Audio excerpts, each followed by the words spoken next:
नमस्कार दोस्तों, मैं पवन मिश्रा आपका रघुवीर आईएएस अकेडमी में स्वागत करता हूं। दोस्तों, हम लोग वर्ल्ड ज्योग्राफी में वर्ल्ड क्लाइमेट पढ़ रहे थे। तो पिछली क्लास में हमने यहाँ तक कर लिया था कि जो असर्शन एंड रीजनिंग का ये क्वेश्चन है कि environment of equatorial region is conducive for plants not for humans. और उसका रीज़न क्या है कि average annual temperature difference is very low in equatorial region. दोस्तों, जो इक्वाटोरियल रीजन होते हैं यानी इक्वेटर के 5 से 10 डिग्री नॉर्थ साउथ के बीच में ये रीजन जो है वो हाई टेम्परेचर और हाई रेनफॉल वाले रीजन होते हैं। तो इसीलिए प्लांट को फोटोसिंथेसिस करने के लिए टेम्परेचर और रेनफॉल चाहिए। तो इसीलिए ये जो एरिया होते हैं वो प्लांट के ग्रोथ के लिए बहुत अच्छे होते हैं, लेकिन ह्यूमंस के लिए नहीं अच्छे होते, क्योंकि इस एरिया में ह्यूमिडिटी इतनी ज़्यादा होती है कि वहाँ ह्यूमन का रहना बहुत ज़्यादा टफ हो जाता है। तो ये तो है, बिल्कुल सही है। और आर जो है आर रीजन क्या रहा है कि annual temperature difference is very low in. और इक्वाटोरियल रीजन में मैंने बताया कि पूरे साल भर हर दिन दोपहर में बारिश होती है और दिन में टेम्परेचर ज़्यादा रहता है। तो जो एनुअल एवरेज टेम्परेचर का डिफरेंस है वो कम होता है। ऐसा नहीं होता कि वहाँ पे कुछ महीने ठंडी होगा, कुछ महीने गर्म होगा, जिससे एनुअल टेम्परेचर डिफरेंस जो है बहुत ज़्यादा हो जाएगा। तो इसीलिए एनुअल टेम्परेचर डिफरेंस जो है throughout the year same ही रहता है, लगभग भी 22 से 25 डिग्री के आसपास हमेशा डिग्री टेम्परेचर वहाँ रहता है। तो दोनों जो हैं वो करेक्ट हैं, और आर ही ए को एक्सप्लेन करता है, क्योंकि ऑल डे ह्यूमिडिटी रहती है, इसलिए यहाँ पे डिजीज होते हैं। और इन सब डिजीज के कारण ह्यूमंस के लिए ये जो इन्वायरमेंट है वो काफ़ी अच्छे नहीं माने जाते हैं। उसके बाद मेडिटेरियन टाइप का क्लाइमेट कहाँ पे नहीं पाया जाता है इन सारे ऑप्शन में से। इसमें मैंने कई सारे क्वेश्चन को मर्ज किया है। तो मेडिटेरियन क्लाइमेट हमने देखा था कि 30 से 40 या 45 नॉर्थ और साउथ के बीच में पाया जाता है। तो यूएसए के लॉस एंजल्स में हमने देखा था, लॉस एंजल्स में जो है वो मेडिटेरियन टाइप का क्लाइमेट है। इटली के रोम में मेडिटेरियन, चूँकि ये तो मेडिटेरियन सी के किनारे ही है, तो यहाँ पे भी मेडिटेरियन टाइप का क्लाइमेट है। साउथ अफ्रीका में भी मेडिटेरियन टाइप का क्लाइमेट है। तो केप टाउन में भी मेडिटेरियन टाइप का क्लाइमेट है। उसके बाद दोस्तों कैलिफोर्निया जो है, जहाँ पे लॉस एंजल्स है, ये तो हमारा मेडिटेरियन टाइप का क्लाइमेट है। और चिली के सेंट्रल चिली में भी हमारा मेडिटेरियन टाइप का क्लाइमेट मिलता है। और ऑस्ट्रेलिया के साउथ में एडिलेड जैसे शहरों में भी मेडिटेरियन टाइप का क्लाइमेट मिलता है। लेकिन न्यूयॉर्क जो कि ईस्ट कोस्ट पे है, यहाँ पे कूल टेम्परेट ईस्टर्न मार्जिन वाला क्लाइमेट मिलता है, ना कि मेडिटेरियन टाइप का क्लाइमेट मिलता है। तो यहाँ पे न्यूयॉर्क में मेडिटेरियन टाइप का क्लाइमेट नहीं मिलता, बाकी जितने भी जगह लिखे हैं वहाँ पे मेडिटेरियन टाइप का क्लाइमेट मिलता है। और ये चीज़ हमें याद रखनी चाहिए, क्योंकि ये क्वेश्चन कई बार आता है कि मेडिटेरियन टाइप क्लाइमेट कहाँ पे मिलता है। तो मेडिटेरियन टाइप का क्लाइमेट जो है वो मेडिटेरियन सी के चारों तरफ, प्लस यूएसए के कैलिफोर्निया में, सेंट्रल चिली में, साउथ अफ्रीका में, और साउथ ऑस्ट्रेलिया में, इन सब जगह क्या मिलता है, मेडिटेरियन टाइप का क्लाइमेट मिलता है। उसके बाद पूछ रहा है कि ये किस क्लाइमेटिक रीजन का जो है वो कैरेक्टरिस्टिक है, जहाँ पे climate is extreme, rainfall is scanty and the people use to be nomadic herders. जहाँ पे क्लाइमेट बहुत ज़्यादा एक्सट्रीम होता है और रेनफॉल बहुत कम होते हैं, and the people use to be nomadic herder. दोस्तों, नोमैडिक हर्डर मैंने बताया था वो लोग होते हैं जो अपने हर्ड्स को, यानी अपने पालतू जानवरों को लेकर एक स्थान से दूसरे स्थान तक चलते रहते हैं। तो ऐसे लोग वहीं पे मिलेंगे जहाँ पे ग्रासलैंड मिलेगा। और रेनफॉल स्कैंटी है, तो ऑब्वियस है वहाँ पे वहाँ पे ग्रास ही हो सकता है, ना कि ट्री हो सकता है। तो ये जो और क्लाइमेट दोस्तों एक्सट्रीम हमेशा इंटीरियर पार्ट में होता है। क्यों? क्योंकि जो किसी भी कॉन्टिनेंट का इंटीरियर पार्ट होता है वहाँ पे जो है ठंडी भी बहुत अच्छी होती है और गर्मी भी बहुत अच्छी होती है। जैसे आप देखो, अगर मैं बताता हूँ, बार बार ये एग्जांपल देता हूँ, दिल्ली एंड मुंबई का अगर हम एग्जांपल लें, तो दिल्ली जो है इंटीरियर पार्ट है इंडिया का, तो इसलिए यहाँ पे ठंडी भी अच्छी होती है और गर्मी भी अच्छी होती है, और इसीलिए एनुअल टेम्परेचर डिफरेंस ज़्यादा होता है। जबकि जो कोस्टल एरिया जैसे मुंबई हो गए, चेन्नई हो गए, यहाँ पर थ्रू आउट द ईयर लगभग एक जैसा ही टेम्परेचर रहता है। तो क्लाइमेट अगर एक्सट्रीम है तो इंटीरियर में होगा, और बाकी कंडीशन किसी ग्रासलैंड के हैं, तो ऐसा रीजन जो है वो सेंट्रल एशियन स्टेप ही होता है, क्योंकि सेंट्रल एशियन जो है वो एशिया कॉन्टिनेंट के बिल्कुल बीच में है। उसके बाद यहाँ पे क्लाइमेट दिया है और उसकी कैरेक्टरिस्टिक दिया है। जैसे मेडिटेरियन टाइप का क्लाइमेट, मैंने बताया आपको कि मेडिटेरियन टाइप का जो क्लाइमेट है वहाँ पे रेनफॉल विंटर में होता है। इक्वाटोरियल टाइप के क्लाइमेट में रेन जो होता है, रेन विथ थंडर होता है नोन। में इक्वाटोरियल टाइप के क्लाइमेट की विशेषता यह होती है कि यहाँ पे हर दिन बारिश होता है दोपहर के समय, चूँकि एक्सट्रीम टेम्परेचर ज़्यादा होने के कारण, और जो इक्वाटोरियल रीजन है ज़्यादातर ये ओशियन रीजन में है, तो वहाँ पे सनलाइट पड़ता है, ओशियन पे मॉइस्चर होता है, ऊपर जाता है, कंडेंसेशन होता है, कन्वेक्शनल रेनफॉल होता है, तो इसीलिए इक्वाटोरियल रीजन में पर डे बारिश हो जाता है थंडर के साथ। मानसून जोन जो है दोस्तों, यहाँ पे केवल कुछ मंथ हैवी रेन होता है, जैसे इंडिया में जून जुलाई अगस्त सितंबर, और डेजर्ट जोन जो होते हैं वहाँ पे नेग्लिजिबल रेन होता है, लेस देन 25 सेंटीमीटर। दोस्तों, dry summer, mild and moist winter and seasonal reversal of wind, ये कहाँ का करेक्टरिस्टिक फीचर है दोस्तों। सीजनल रिवर्सल ऑफ विंड जो है ये मानसून टाइप के क्लाइमेट का भी फीचर होता है, लेकिन मानसून टाइप के क्लाइमेट में जो विंटर होता है वो मॉइस्ट नहीं होता है बल्कि ड्राई होता है। तो मॉइस्ट विंटर हमें पता है कि मेडिटेरियन टाइप में मिलता है, तो ये किसका हो जाएगा, मेडिटेरियन टाइप का क्लाइमेट हो जाएगा। एक्चुअली में जो मेडिटेरियन टाइप का क्लाइमेट होता है, हमें पता है कि जैसे सन मूव करता है, सन के अपरेंट मूवमेंट के साथ जो हमारा ITCZ है वो भी ऊपर और नीचे मूव करता रहता है। तो गर्मी के समय जब आप देखते हो 21 जून को सन जो है ट्रॉपिक ऑफ कैंसर पे चमकता है, तो उस केस में जो मेडिटेरियन सी जो हमारा 30 से 35 डिग्री वाला, 30 से 35 डिग्री जो नॉर्दर्न लेटीट्यूड पे है, एक्चुअली वो फिर क्या होता है कि जब समर के सीज़न में वो ट्रेड विंड के इफेक्ट में आ जाता है, क्योंकि अब ITCZ ऊपर जाता है, तो साथ में जो भी प्रेशर बेल्ट हैं, जो आपने सब ट्रॉपिकल हाई प्रेशर बेल्ट पढ़ा था 30 डिग्री पे, वो और ऊपर चला जाता है। तो और ऊपर जाने के कारण अब ये किसके इन्फ्लुएंस में आ जाता है, अब ये ट्रेड विंड के यानी ईस्टर्लीज के इन्फ्लुएंस में आ जाता है। और विंटर का समय जब होता है, जब सन जो है साउथ मूव कर जाता है, यानी ट्रॉपिक ऑफ कैप्रिकॉर्न पे सीधे चमकता है, तो ITCZ नीचे खिसक आता है, तो ये जो रीजन होता है वो किस विंड के इफेक्ट में आ जाता है, तब ये वेस्टर्लीज के इफेक्ट में आ जाता है। तो सीजनल रिवर्सल ऑफ विंड जो है ये मेडिटेरियन टाइप के क्लाइमेट की भी विशेषता होती है। उसके बाद चाइना में दोस्तों, चाइना टाइप का जो क्लाइमेट होता है वहाँ पे रेनफॉल जो होता है थ्रू आउट द ईयर होता है, लेकिन विंटर में रेनफॉल जो है थोड़ा सा कम होता है। आप चाइना को देखोगे तो एक तो मानसून टाइम पे यहाँ पे मानसून से बारिश हो जाता है, और ठंडी के समय में जब साइबेरिया से आने वाली ठंडी हवाएं जब जापान सी और साउथ चाइना सी से होकर गुजरती है, तो वहाँ पे मॉइस्चर को कलेक्ट करती है और आके चाइना में बारिश कराती है। तो चाइना टाइप ऑफ क्लाइमेट में rainfall through out the year होगा, लेकिन विंटर में रिलेटिवली ड्राई होता है, मतलब कम बारिश होती है। दोस्तों, नॉर्वे जो होता है, हमने NSF कंट्री पढ़ा था, नॉर्वे स्वीडन फिनलैंड। तो नॉर्वे जो है वो कॉन्टिनेंट के वेस्टर्न मार्जिन पे है और ये कूल क्षेत्र में है। तो नॉर्वे में कैसा क्लाइमेट रहेगा, कूल टेम्परेट वेस्टर्न मार्जिन।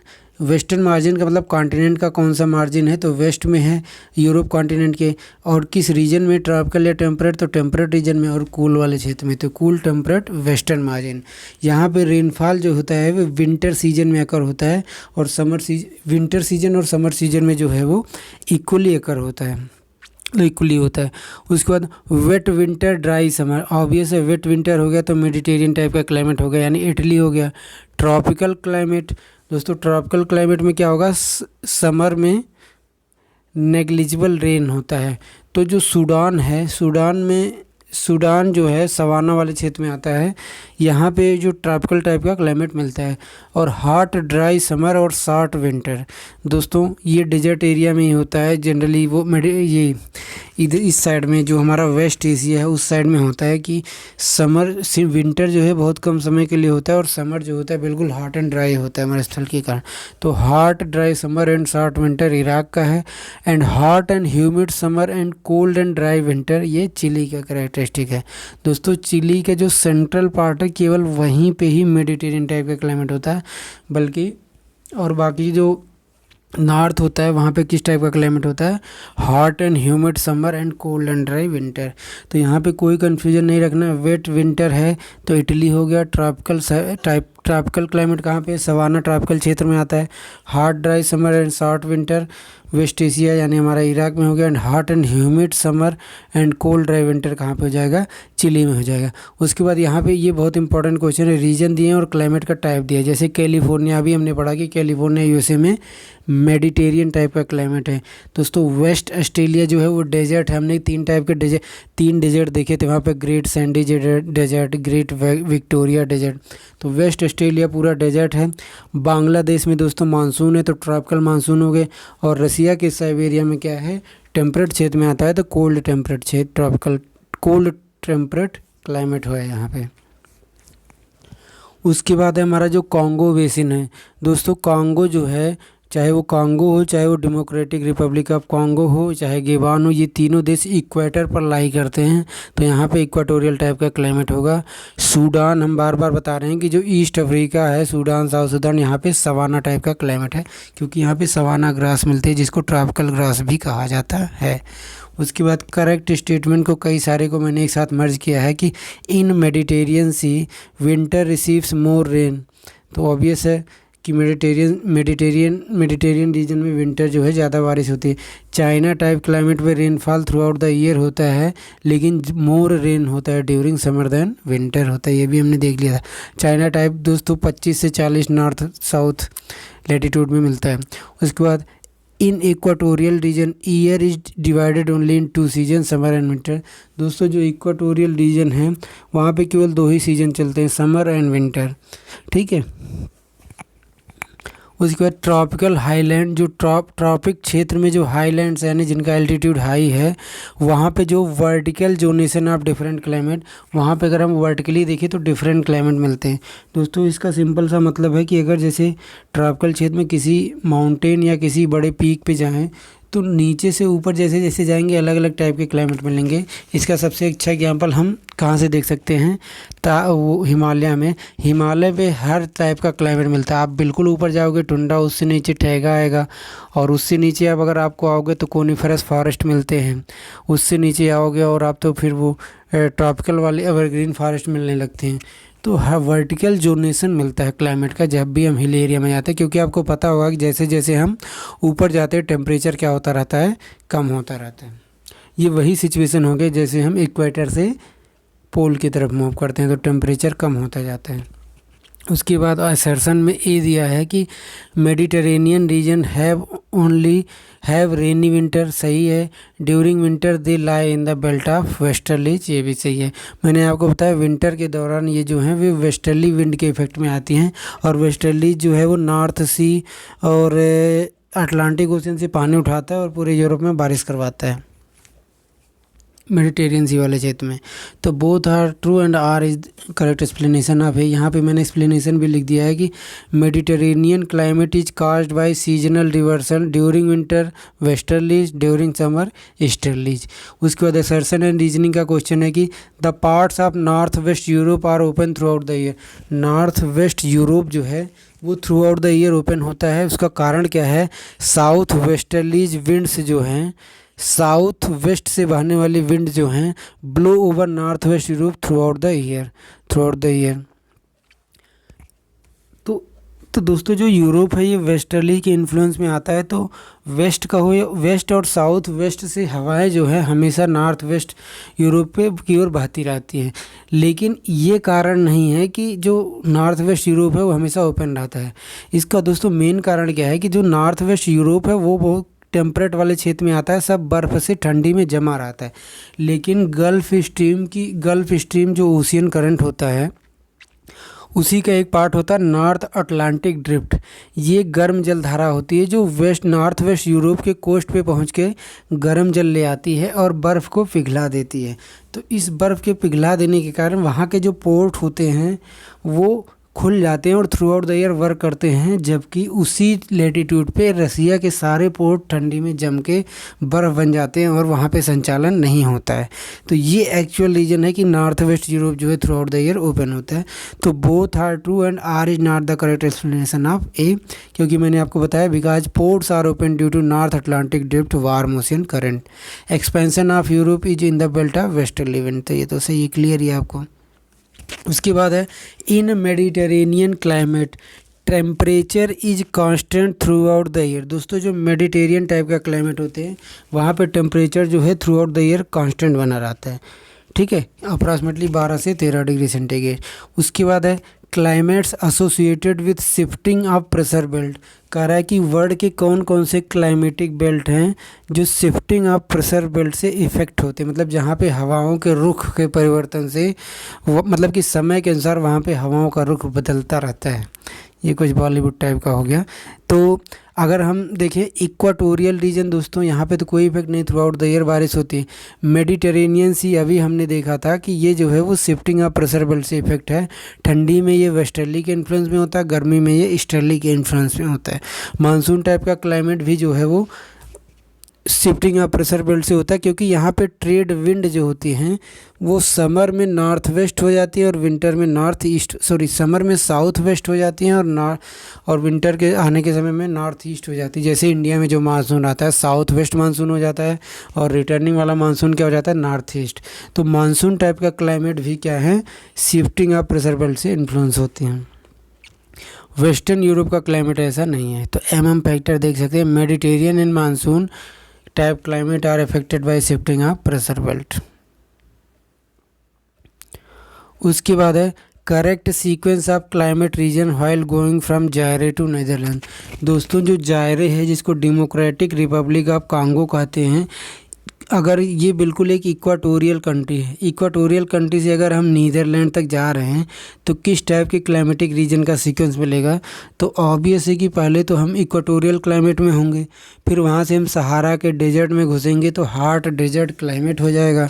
उसके बाद हम मेडिटेरियन सी में जाएंगे तो मेडिटेरियन टाइप का क्लाइमेट हो जाएगा, और उसके बाद हम लोग वेस्ट यूरोपियन क्लाइमेट में चले जाएंगे, क्योंकि जो हमारा नीदरलैंड है ये वेस्ट यूरोप में है। तो ये बिल्कुल सही आसान क्वेश्चन था। उसके बाद क्या है कि वर्ल्ड का वेटेस्ट प्लेस कौन सा है, तो दुनिया का सबसे गीला स्थान माओ सिनराम मेघालय है। यहाँ पे पूरी दुनिया का सबसे ज़्यादा बारिश होता है। पहले चेरापूंजी था, अभी माओ सिनराम हो गया। उसके बाद है कोल्डेस्ट प्लेस ऑन अर्थ। दोस्तों अर्थ पर कोल्डेस्ट प्लेस कौन सा है, तो जो सेंट्रल अंटार्कटिका है वो पूरे अर्थ का कोल्डेस्ट प्लेस है। यहाँ अभी तक जो रिकॉर्ड किया गया है, यहाँ का टेम्परेचर जो है -98 डिग्री सेंटीग्रेड रिकॉर्ड किया गया था। तो यह उसके बाद करेक्ट मैच दिया है कि द हॉटेस्ट, दोस्तों हॉटेस्ट प्लेस जो है वो सहारा का डेजर्ट है। लेकिन हालांकि जब क्वेश्चन आया था तो सहारा का डेजर्ट था, लेकिन अब जो करंट अगर लेटेस्ट अपडेट देखें तो ईरान का जो दस्त लुत डेजर्ट है वो सबसे ज़्यादा हॉटेस्ट है। उसके बाद द वेटेस्ट तो हमने माओ सिनराम देख लिया, कोल्डेस्ट तो वही अंटार्कटिका ही होगा, अंटार्कटिका का सेंट्रल पार्ट जो हमने अभी ऊपर देखा। एंड ड्राइएस्ट प्लेस, दोस्तों मैंने कुछ क्लास पहले आपको बताया था कि पूरे वर्ल्ड का सबसे ड्राई प्लेस जहाँ पे बारिश की बूंद भी नसीब नहीं होती वो अटकामा डेजर्ट है, वो चिली में है, ठीक है। उसके बाद event associated with weak monsoon rain in India, तो अल नीनो साउथ ऑक्सीलेशन जो पैसिफिक ओशन में आता है, जिसके समय पेरू में जो है वो गर्म जलधारा बहने लगती है और वहाँ पे बारिश होने लगती है जबकि बारिश नहीं चाहिए होती है। तो El Nino southern oscillation in Pacific Ocean is an event है related with weak monsoon rain in India. दोस्तों अल नीनो का मतलब होता है कि वार्म वाटर जो है वो पेरू के कोस्ट पे पहुंच जाता है, जहाँ पे जनरली कोल्ड पेरुअन करंट बहती है, पेरुअन या हम्बोल्ट करंट बहती है। तो उसके कारण वार्म अगर वाटर बह गया तो वहाँ पे इवेपोरेशन होगा, हवाएं ऊपर बढ़ेंगी, क्योंकि वहाँ पे लो प्रेशर क्रिएट होता है और हवाएं ऊपर उठ के कंडेंसेशन होकर बारिश करा देती है वहाँ पे, जो कि वहाँ की मछली इंडस्ट्री के लिए बहुत ख़राब होता है। तो लो प्रेशर रेनफॉल होता है, बैड होता है, और वही रेनफॉल की कमी जो है इंडिया की तरफ हो जाती है। और ला नीना क्या होता है, जब इंडिया का मानसून स्ट्रेंथन हो जाए, यानी जो नॉर्मल सिचुएशन है वही जब स्ट्रेंथन हो जाती, पॉजिटिव हो जाती, तो ला नीना हो जाता है, और नॉर्मल सिचुएशन वही जब ख़राब हो जाती तो अल नीनो हो जाता है। अल नीनो के कारण इंडिया का मानसून जो है वो घट जाता है, बारिश कम होती, सूखा हो जाता है, और ला नीना के कारण बाढ़ आ जाती है, मतलब ज़्यादा पानी भर जाता है। तो how La Nina is different from El Nino, तो इसका फर्स्ट डिफरेंस क्या है कि large pool of warm water in the western Pacific La Nina में होता है, जबकि अल नीनो में क्या होता है कि warm water is on eastern Pacific Peruvian coast पे हो जाता है। ला नीना क्या होता है? La Nina activates Indian monsoon, यानी इंडियन मानसून को ला नीना एक्टिवेट करता है, उसके लिए फ़ायदेमंद होता है। जबकि अल नीनो जो है वो रेनफॉल डिक्रीज करके ड्रॉट ले आता है। तो ये दो डिफरेंस हैं El Nino and La Nino में। अल नीनो दोस्तों एक पैसिफिक ओशियन की घटना है जिसमें जो नॉर्मल सिचुएशन होता है तब क्या होता है कि पेरू की कोस्ट पे ठंडी जलधारा हम्बोल्ट या पेरुवियन करंट बहती है और वहाँ पे हाई प्रेशर का क्षेत्र होता है, और जो गर्म जलधारा है वो ईस्ट ऑस्ट्रेलिया के कोस्ट पर होती है। लेकिन जब अल नीनो आता है तो ये सिचुएशन रिवर्स हो जाता है। अब ये जो वार्म ओशियन करंट है ये पहुँच जाती है, ट्रेड विंड कमज़ोर हो जाता है तो वार्म ओशियन करंट पहुंच जाती है पेरू के कोस्ट पे या ईस्ट ऑफ पैसिफिक ओशियन पे, और वहाँ पे क्या करती है कि लो प्रेशर क्रिएट कर देती है जिससे वहाँ पे स्टॉर्म, तूफान और बारिश आते हैं। तो ये है सिचुएशन। और इससे क्या होता है कि चूँकि गर्म जलधारा उधर शिफ्ट हो गई तो इसलिए इंडियन मानसून जो है वो वीक हो जाता है। उसके बाद है हेकिस्टोथर्म्स क्या होते हैं? तो दोस्तों हेकिस्टोथर्म्स, थर्म्स मतलब होता है टेम्परेचर। तो हेकिस्टोथर्म्स वो प्लांट्स होते हैं जो बहुत ही कम टेम्परेचर में ग्रो करते हैं, लाइक अल्पाइन फॉरेस्ट। तो यहाँ पे जो है वो हमारा वर्ल्ड का क्लाइमेट वाला चैप्टर ख़त्म हो गया है। ये एक समझने वाला चैप्टर था जो समझ के हमें सॉल्व करना था, ठीक है। तो इसलिए मैंने इसमें हर क्वेश्चन को अप्रॉक्सीमेटली एक्सप्लेन करने की कोशिश की है, और उसका जो रीजन है उसको मैंने बिल्कुल एकदम शॉर्ट एवं क्रिस्प तरीके से बता दिया है। ना आपको ज़्यादा भटकना है, ना 1 घंटे का एक्सप्लेनेशन पढ़ना, ना कुछ करना है। उसके बाद अब हमारा जो है वो सॉइल का चैप्टर है। दोस्तों सॉइल क्या होता है? जो अर्थ के क्रस्ट का बिल्कुल ऊपरी लेयर होता है जो सैंड, सिल्ट, क्ले और ऑर्गेनिक मैटर से मिलके बना होता है, जो फर्टाइल होता है और जिस पे प्लांट ग्रो किए जा सकते हैं। तो फर्स्ट क्वेश्चन है हमारा कि कैपिलरीज आर मोस्ट इफेक्टिव। दोस्तों क्ले जो होता है, जो ब्लैक कलर का पार्टिकल होता है जिससे काली मिट्टी बनी होती है, क्ले का छोटा भाई सिल्ट होता है, ठीक है, और सिल्ट के बाद सैंड होते हैं। तो इन 3 एलिमेंट से मिलके कोई सॉइल बनता है मोस्टली। तो जो क्ले सॉइल होता है दोस्तों, क्ले सॉइल के बीच में जो है, क्ले सॉइल जो है उसके बीच में जो छिद्र पोर होते हैं वो बहुत ही छोटे छोटे होते हैं, ठीक है। बाकी आप सैंड देखते हो तो सैंड में पानी डालते हैं तुरंत गायब हो जाता है, तो सैंड के बीच में छिद्र जो बहुत ज़्यादा होते हैं, और सिल्ट के बीच में। तो क्ले जो है बिल्कुल एक अच्छी तरीके से बाइंड सॉइल होता है, तो इसीलिए इसमें छोटे छोटे छिद्र होते हैं। और आपको फिजिक्स में पढ़ा होगा कि कैपिलरी एक्शन के एक्शन के लिए जितना छोटा और पतला छिद्र होगा उतना ही बढ़िया कैपिलरी एक्शन होता है। तो capillaries are most effective in clay soil, ठीक है। क्ले, सिल्ट, लोमी मतलब होता है सैंड और क्ले का एक्चुअल मिक्सचर, और सैंडी मतलब सैंड ज़्यादा है। उसके बाद डिफरेंट टाइप के सॉइल फॉर्मेशन का क्रोनोलॉजी दिया है, ये यूपी पीसीएस आयोग द्वारा पूछा गया क्वेश्चन है। तो जो सिहवाल फॉर्मेशन था ये अर्ली पलायोलिथिक एज में बना था। पटपरा फॉर्मेशन जो है ये मिडिल पलायोलिथिक एज में बना था। भागोर फॉर्मेशन जो है ये लेट पलायोलिथिक एज में बना था। एंड खेतुरही जो है फॉर्मेशन ये अर्ली स्टोन एज में बना था। तो दोस्तों इसमें नाम थोड़ा आपको अजीब लग रहे होंगे, ये अलग अलग टाइम के दौरान बने गए सॉइल के नाम हैं, ये किस टाइम बने हैं तो ये हमें याद रखना। मैं तो इसको ऐसे याद रखता हूँ SPBK, एक निमोनिक्स बना के, तो आप ऐसे इसको याद रख सकते हैं। उसके बाद सॉइल कंजर्वेशन का मतलब क्या होता है कि सॉइल कंजर्वेशन का मतलब होता है इरोजन को कंट्रोल करना, साथ में फर्टिलिटी को मेंटेन करना, क्योंकि अगर सॉइल फर्टाइल नहीं है तो कोई मतलब ही नहीं है। टेरारोसा सॉइल दोस्तों क्या होता है? टेरारोसा सॉइल जो है लाइमस्टोन से बना होता है, ठीक है। Soil leaching is a major problem of tropical rain forest. तो सिंपली क्वेश्चन डायरेक्ट पूछेगा कि सॉइल लीचिंग किस टाइप के फॉरेस्ट का प्रॉब्लम है। तो सॉइल लीचिंग जो होता है वो ट्रॉपिकल रेन फॉरेस्ट के रीजन का एक प्रॉब्लम होता है, क्योंकि पता है कि ट्रॉपिकल रेन फॉरेस्ट वाले रीजन में बहुत तेज़ से हैवी गति से रेनफॉल होती है, तो इसलिए वहाँ पे जो सिलिका, लाइमस्टोन, ये सारी चीज़ें जो भी न्यूट्रिएंट्स होते हैं वो लीचिंग हो जाते हैं उनकी। क्योंकि अगर आप सोचो कि कहीं पे मिट्टी और वहाँ पे बहुत तेज़ बारिश लगातार हो रहा है तो मिट्टी का ऊपरी परत बह के चला जाएगा कहीं पर, तो इसीलिए सॉइल लीचिंग वहाँ पर होता है जहाँ पर रेनफॉल ज़्यादा होता है, यानी ट्रॉपिकल रेन फॉरेस्ट क्षेत्र में। हैलोफाइट दोस्तों, हैलो का मतलब होता है साल्ट, तो हैलोफाइट्स मतलब plants grown on saline soil. Cryophytes, cryo मतलब आप जानते हो कोल्ड, और फाइट्स मतलब प्लांट, तो कोल्ड रीजन में उगने वाले प्लांट को क्रायोफाइट्स कहते हैं। जीरो फाइट्स मतलब बिल्कुल पानी नहीं है, फाइट मतलब पेड़, तो इन डेजर्ट एरिया में जीरो फाइट होते हैं। Which is concern with soil, दोस्तों edaphic, climate, biotic and topography, इन सब में से सॉइल का जो पार्ट होता है, सॉइल का जो एक फैक्टर होता है, कॉन्स्टिट्यूएंट होता है, वो क्या होता है, इडेफिक होता है। क्योंकि इडेफिक का मतलब क्या होता है, एक ऐसा अबायोटिक कंपोनेंट जो किसी सॉइल के कंपोजिशन की फिजिकल एंड केमिकल चीज़ें बताता है। तो सॉइल कंपोजिशन के फिजिकल एंड केमिकल करेक्टरिस्टिक्स को बताने वाला अबायोटिक फैक्टर क्या कहलाता है, इडेफिक कहलाता है। उसके बाद निम्नलिखित में से कौन कौन जो है वो सॉइल, मिट्टी में नाइट्रोजन को ऐड करेगा, तो excretion of urea by animals, तो एनिमल्स के पेशाब में यूरिया होता है, हमें पता है यूरिया का फार्मूला ये होता है NH2CONH2, तो आप इसमें देख रहे हो एन आ ही रहा है, नाइट्रोजन। उसके बाद डेथ ऑफ वेजिटेशन, दोस्तों वेजिटेशन का डेथ जब होता है तो वेजिटेशन जो है किससे बने होते हैं, कार्बोहाइड्रेट, नाइट्रोजन, इन्हीं सब चीज़ों से बने होते हैं, तो वहाँ पर भी नाइट्रोजन रिलीज होगा। Burning of coal by man, दोस्तों जब हम कोल को जलाते हैं तो जो N2 होता है एटमॉस्फेयर का, वो वहाँ पे ऐड होने के बजाय N2 डिक्रीज होता है, वो N2 जो है वो NO2 में बदल जाता है और एक पॉल्यूशन क्रिएट होता है। तो इसलिए ये जो है वो एटमॉस्फेयर में N2 को ऐड नहीं करेगा।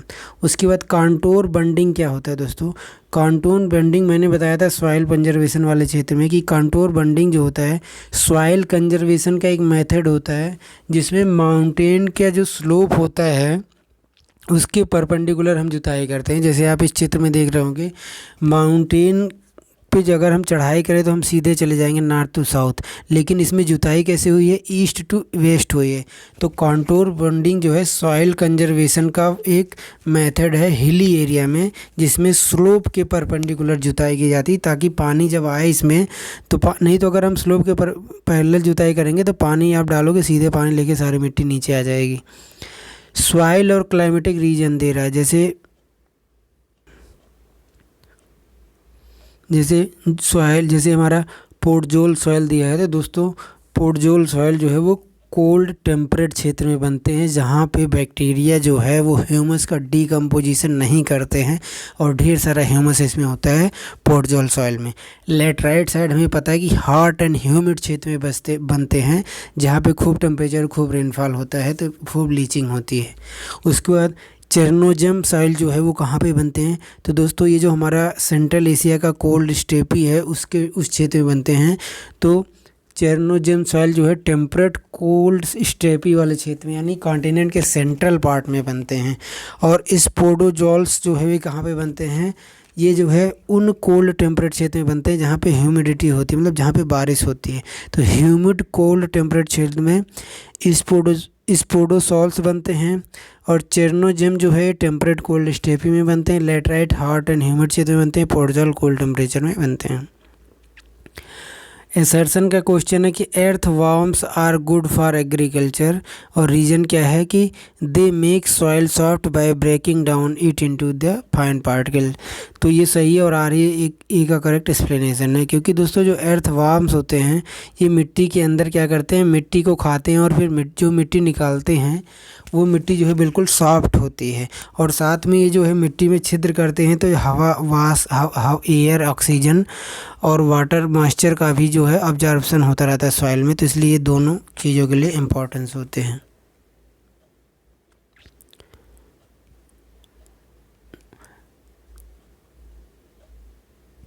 तो दोस्तों आज की क्लास जो है हम यहीं तक रख रहे हैं।